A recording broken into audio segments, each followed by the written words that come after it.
अस्सलाम वालेकुम। हम लोगों ने लास्ट क्लास में लेवल्स ऑफ ऑर्गेनाइजेशन स्टार्ट किए हुए थे, ठीक है। तो उसमें मैंने आपको ये बताया था कि जो साइंटिस्ट हैं उन्होंने लिविंग ऑर्गेनिज्म की कॉम्प्लेक्सिटी को स्टडी करने के लिए, उसके डिफरेंट प्रोसेसेस को स्टडी करने के लिए एक ऑर्गेनिज्म को डिफरेंट लेवल्स में ऑर्गेनाइज किया, डिफरेंट लेवल्स में कैटेगराइज किया। और सबसे बेसिक और सबसे जो छोटा लेवल है वो है एटॉमिक लेवल।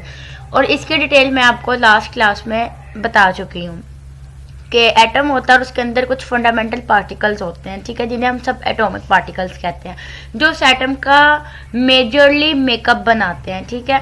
तो आज हम उसको डिस्कस नहीं करेंगे, आज हम उसी टॉपिक को फर्दर कंटिन्यू करेंगे, ठीक है। और अब जैसा कि आपको पता है कि एटम्स मिलके आपस में क्या बनाते हैं, मॉलिक्यूल्स, ठीक है।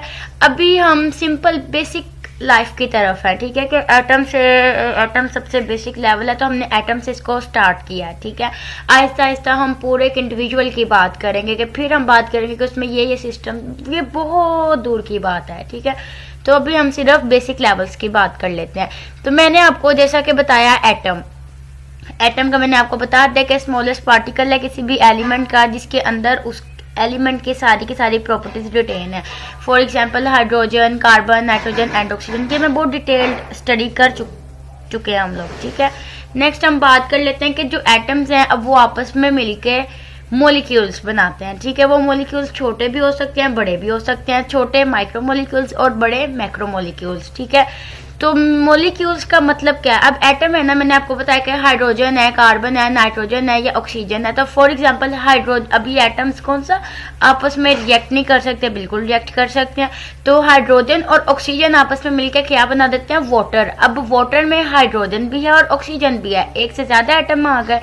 तो जब कोई भी ऐसी चीज जिसमें एक से ज्यादा एटम्स आ जाए, कॉम्बिनेशन ऑफ एटम आ जाए, तो वो क्या बन जाता है, मॉलिक्यूल बन जाता है।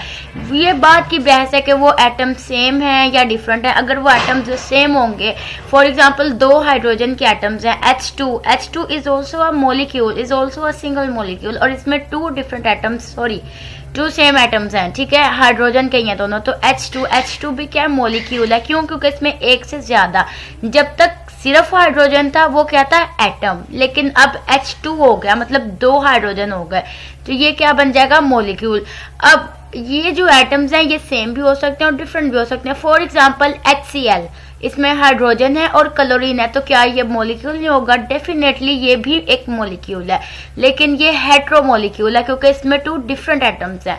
जो दो सेम एटम्स होंगे, for example H2, O2, F2, Cl2, तो क्लोरीन भी दो, फ्लोरीन भी दो, ऑक्सीजन भी दो, हाइड्रोजन भी दो, ठीक है, N2, नाइट्रोजन भी दो। तो जो दो मोर देन 2 मतलब 3 भी हो सकते हैं, 4 भी हो सकते हैं, मैनी हो सकते हैं, मोनो एटोमिक हो सकते हैं, पॉली एटोमिक हो सकते हैं, डाई एटोमिक, ट्राई एटोमिक, मैंने पॉली एटोमिक कह दिया, ठीक है, कि बहुत ज्यादा हो सकते हैं, हम नहीं इमेजिन कर सकते। आपको पता है हमारे लाइफ के मॉलिक्यूल्स बहुत बड़े बड़े हैं, कार्बोहाइड्रेट है, ठीक है, मिलियंस में उसमें मतलब कार्बन कंपाउंड्स होते हैं, ठीक है, हाइड्रोजन होते हैं, ऑक्सीजन होते हैं, तो हम तो इमेजिन भी नहीं कर सकते, ठीक है। तो लेकिन आपको कम से कम बेसिक्स क्लियर होनी चाहिए, ठीक है। तो बेसिक्स में मॉलिक्यूलर लेवल पे अगर हम बात कर लें तो एक से ज्यादा एटम को हम बोलते हैं मॉलिक्यूल। अब फॉर एग्जांपल वाटर में हाइड्रोजन भी होता है। वाटर का जनरल फॉर्मूला क्या है, H2O, तो दो हाइड्रोजन के एटम और एक ऑक्सीजन का एटम, बेसिकली 3 एटम्स हैं इसमें, ठीक है, 2 हाइड्रोजन के और एक ऑक्सीजन का। और ये एक हेटेरोटॉमिक है। क्यों हेटेरोटॉमिक है? क्योंकि इसमें डिफरेंट हाइड्रोजन और ऑक्सीजन डिफरेंट एटम्स प्रेजेंट हैं, ठीक है। तो ये होता है मॉलिक्यूलर लेवल। लेकिन अब हमने चूंकि लाइफ को स्टडी करना है, तो लाइफ सिर्फ वाटर ही तो नहीं है, ठीक है, लाइफ सिर्फ गैसेस तो नहीं है, लाइफ में तो बहुत सारे एलिमेंट्स आ जाते हैं। मैंने आपको बायो एलिमेंट्स 16 बताए हैं, तो वो ही 16 बायो एलिमेंट्स और वो ही 16 आपस में डिफरेंट कॉम्बिनेशंस के साथ डिफरेंट मॉलिक्यूल्स बनाते हैं, ठीक है। फॉर एग्जांपल प्रोटीन, इसमें कार्बन और नाइट्रोजन का कॉम्बिनेशन होता है, ठीक है, बहुत सारे होते हैं, साथ हाइड्रोजन भी होती है, सल्फर कंटेनिंग कंपाउंड्स भी होते हैं। लेकिन मैं मेजरली बता रही हूँ कि प्रोटीन में जो मेजर एलिमेंट्स हैं वो कार्बन एंड नाइट्रोजन है, ठीक है, बेस्ट नाइट्रोजन सोर्स प्रोटीन है, ठीक है। उसके अलावा अगर मैं कार्बोहाइड्रेट की बात कर लूँ तो इसमें कार्बन, हाइड्रोजन एंड ऑक्सीजन, इसका तो जनरल फॉर्मूला ही CH2O(N) है, ठीक है। तो कार्बोहाइड्रेट में कौन से मेजर एलिमेंट्स आ गए, कार्बन, हाइड्रोजन एंड ऑक्सीजन। में भी आगे जाके इसके कुछ डेरिवेटिव्स में नाइट्रोजन आ जाए, सल्फर आ जाए, वो एक अदर हैंड साइड पे बात चले जाती है, ठीक है। तो हम बेसिकली सिर्फ अभी ये समझने की कोशिश कर रहे हैं कि what is a molecule, and if we want to study an organism at the molecular level what we have to study about, तो हमें फिर किस चीज़ को पढ़ना पड़ेगा, ठीक है। तो हमें डेफिनेटली मॉलिक्यूलर लेवल पे उन मॉलिक्यूल्स को स्टडी करना है जो कि एक लिविंग ऑर्गेनिज्म का मेकअप है। फॉर एग्जांपल हमारी बॉडी है, यही एलिमेंट्स, यही बायो एलिमेंट्स आपस में मिलकर डिफरेंट मॉलिक्यूल्स बनाते हैं। फॉर एग्जांपल वाटर, ठीक है, carbohydrates, proteins, fats, lipids, cholesterol, ठीक है, और उसके अलावा many more, glucose, DNA, RNA, ठीक है। मेजरली जो ऑर्गेनिक कंपाउंड्स हमारी बॉडी में पाए जाते हैं वो कार्बोहाइड्रेट्स, प्रोटीन्स, यही चीज़ें हमारी बॉडी के अंदर पाई जाती हैं और यही चीज़ें हम बाहर से इनटेक करते हैं, ठीक है।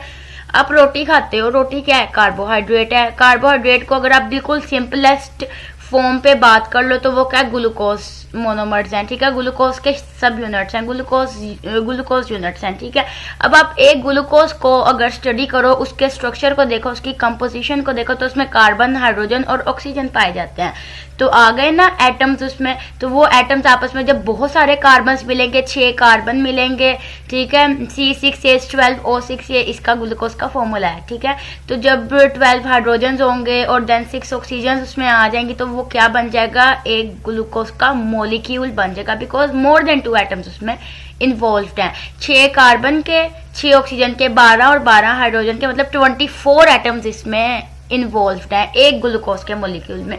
और इस तरह हमारी बॉडी में मिलियंस ऑफ ग्लूकोज मॉलिक्यूल्स हैं। तो आप इमेजिन भी नहीं कर सकते कि कितने मॉलिक्यूल्स हमारी बॉडी में एट अ टाइम बन भी रहे हैं। ये तो मैंने सिर्फ ग्लूकोज की बात की ना। अब इसी तरह प्रोटीन्स के डिफरेंट अमाइनो एसिड्स, अगर हम किसी भी एक अमाइनो एसिड को स्टडी कर लो, उसमें कार्बन भी है, हाइड्रोजन भी है, नाइट्रोजन भी है, ऑक्सीजन भी है, ठीक है।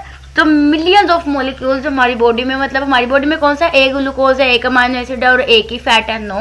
हमारी बॉडी में तो बहुत ज़्यादा अनलिमिटेड, अनकाउंटेबल ग्लूकोज के रेजिड्यूज हैं, अनकाउंटेबल फैटी रेजिड्यूज हैं, अनकाउंटेबल अमाइनो एसिड रेजिड्यूज हैं, ठीक है। तो इस लेवल पे अगर हम मोलिकुलर लेवल पे स्टडी करें, अगर हम जैसे सिंपल एटम की बात करें तो वो एटॉमिक लेवल है, उसमें हम एक स्पेसिफिक एलिमेंट के एटॉमिक मेकअप की बात कर लेते हैं और बात खत्म हो जाती है। लेकिन हमने तो एक लाइफ को स्टडी करना है कि लाइफ किस तरह से एग्जिस्ट हुई, ठीक है। और एटम से चलते चलते मोलिक्यूल बने, फिर चलते चलते ये इंसान कैसे वजूद में आ गया, फिर हमने उसको लिविंग कह दिया, फिर उस लिविंग को हमने कह दिया कि ये आला तरीन मतलब है, आला तरीन मखलूक है, ये आला तरीन ऑब्जेक्ट है, this is the best one, ठीक है। तो और उसे हमने कंपेयर कर दिया with the non living one, ठीक है। देखे ना, कोई चीज़ किसी से बेहतर करनी हो अगर, तो हमें साथ उसका हवाला देना पड़ता है कि ये इससे बेहतर है, तुम मुझसे बेहतर हो, मैं तुमसे बेहतर हूँ, ठीक है। तो आयशा सादिया से बेहतर है, सादिया मरियम से बेहतर है। तो इसी तरह कंपैरिजन के लिए, कंपैरेटिव पॉइंट ऑफ व्यू से अगर आप बात करते ना, तो उस चीज़ में फिर कोई शबा नहीं रह जाता, ठीक है।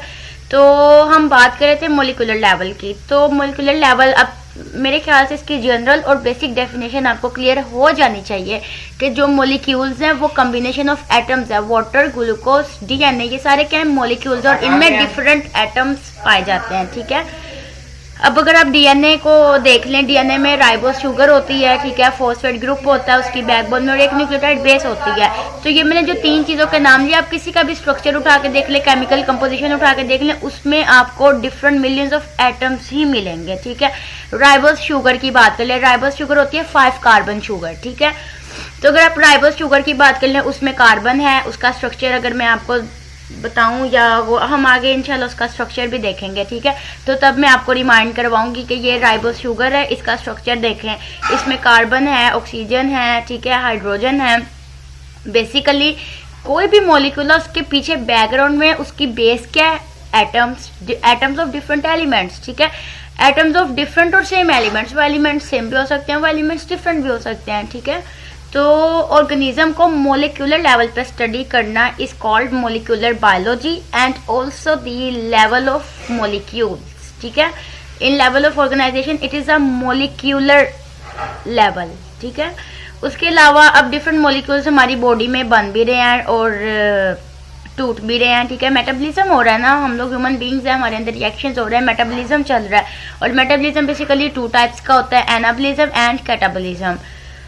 एनाबॉलिज्म मतलब डिफरेंट मॉलिक्यूल्स आपस में छोटे छोटे मोनोमर्स मिलकर एक बहुत बड़ा पॉलीमर बना देते हैं। जैसे अमाइनो एसिड्स मिलकर प्रोटीन बनाते हैं, ग्लूकोज के रेजिड्यूज मिलकर कार्बोहाइड्रेट्स बनाते हैं, फैटी रेजिड्यूज मिलकर लिपिड्स या फैट। फिर अब देखें ना, ये मॉलिक्यूल्स हमारी बॉडी में जाते हैं, ठीक है, हमारी बॉडी में बन भी रहे और हम इन्हें बाहर से भी इनटेक करते हैं। फॉर एग्जांपल हम रोटी खाते हैं, वो क्या है, कार्बोहाइड्रेट का सोर्स है, ठीक है। उसके अलावा हम गोश्त खाते हैं, फिश खाते हैं, एग खाते हैं, मिल्क पीते हैं, तो वो क्या, प्रोटीन का सोर्स है, ठीक है। उसके अलावा हम कोई भी फास्ट फूड खाते हैं या राइस खाते हैं, ऑयली चीज़ें यूज़ करते हैं, घी वगैरह यूज़ करते हैं, वो फैटी सोर्स है, ठीक है।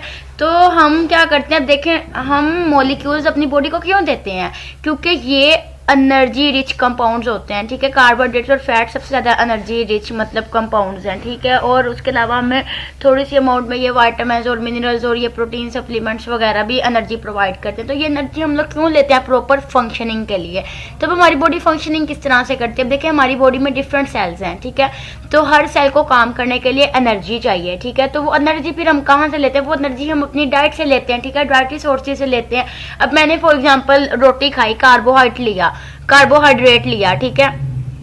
अब क्या होगा, उसकी मेरी बॉडी में जाके मेटाबॉलिज्म होगी, कैटाबॉलिज्म होगी, ठीक है, कैटाबॉलिज्म होगी, ब्रेकडाउन होगी और मेरे सेल के हर साइज के सेल को वो एनर्जी प्रोवाइड करेगा। वो एनर्जी प्रोवाइड करेगा मेरा सेल जो है, मेरी बॉडी का हर सेल, ट्रिलियंस ऑफ सेल्स हैं ह्यूमन बॉडी में, ठीक है, वो उस एनर्जी को एब्जॉर्ब करेंगे और हर सेल के अंदर जो भी रिएक्शन हो रहा है, रेस्पिरेशन का रिएक्शन हो रहा है, कोई भी रिएक्शन हो रहा है, ग्लाइकोलिसिस हो रही है, क्रेब्स साइकिल हो रहा है, जो भी रिएक्शन हो रहा है उसके अलावा, ठीक है, तो सबको एनर्जी चाहिए रिएक्शन करने के लिए, ठीक है। अब मैं आपको पढ़ा रही हूँ तो मेरी एनर्जी यूटिलाइज हो रही है, तो ये एनर्जी मुझे कौन प्रोवाइड कर रहा है, मेरी बॉडी के सेल्स मुझे प्रोवाइड कर रहे हैं, ठीक है।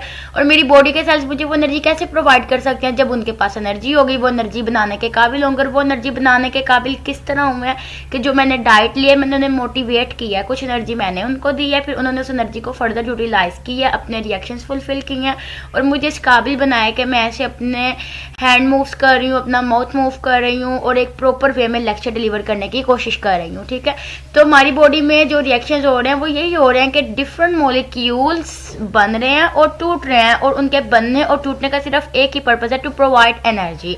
तो आपको ये तो पता चल गया कि जो मॉलिक्यूल्स हैं वो हमारी बॉडी के सेल्स में होते हैं, ठीक है, हमारी बॉडी के सेल्स में ही उनका सारा मेटाबॉलिज्म चल रहा होता है, ठीक है। वो आपके स्टमक के सेल्स हो सकते हैं। अब देखें ना, फॉर एग्जांपल हमने उनके जहाँ पे डेफिनेटली जिस मॉलिक्यूल की जिधर डाइजेशन होगी, फिर फर्दर बॉडी ही उसको कमांड करेगी कि उसने किधर जाकर यूटिलाइज होना और किस तरह से सारा प्रोसेस होना। हमने इंशाल्लाह बहुत डिटेल में सब कुछ स्टडी करना है। तो मैं चाह रही हूँ कि आपकी पहले ना बेसिक्स अच्छी तरह क्लियर हो जाए, क्योंकि ये बिल्कुल इस तरह ही है कि जब एक घर बनाते हैं, हम कोई भी इमारत बनाते हैं तो हम उसकी बेस बहुत स्ट्रॉन्ग बनाते हैं। क्यों? क्योंकि उसके ऊपर हमने एक बहुत बड़ी इमारत खड़ी करनी होती है, तो उसकी बुनियाद अगर मजबूत होगी ना तो वो इमारत कभी ढहेगी नहीं, ठीक है। लेकिन अगर उसकी बेसिक्स ही कमज़ोर होंगी इससे, तो वो अब जितनी मर्जी इमारत ऊपर शानदार बना लें वो गिर जाएगी, ठीक है। तो इसीलिए मैं चाहती हूँ कि आपके पहले बेसिक्स को, मैं इसीलिए इस पर ज़्यादा टाइम लगाती हूँ कि आपके बेसिक कॉन्सेप्ट्स बिल्कुल क्लियर हो जाए, ताकि फिर आगे आगे हम सिर्फ बातें ही करें, ठीक है। आपको बहुत इजीली अंडरस्टैंड हो जाएगी हर चीज़। तो इसीलिए मैं चाहती हूँ आपको थोड़ा थोड़ा और वेरी स्लो ईजी मोशन में मैं आपको लेके चलूँ अपने साथ, ताकि आपका एक प्रॉपर माइंड मेकअप बन जाए। इन सारी चीज़ों का बेसिक कॉन्सेप्ट्स आपको आ जाएंगे तो आपको सब कुछ आ जाएगा, ठीक है। तो इंशाल्लाह ताला हम नेक्स्ट क्लास में फर्दर डिस्कस करेंगे कि ये जो मॉलिक्यूल्स हमारी बॉडी में बनते हैं या जो हम इनटेक करते हैं, ये फिर हमारी बॉडी में जाके क्या करते हैं, क्या ये भी कुछ बनाते हैं, फिर फर्दर जो भी चीज़ बनती होगी उसका क्या रोल है, ठीक है। इंशाल्लाह ये हम नेक्स्ट लेक्चर में डिस्कस करेंगे। अल्लाह हाफिज़।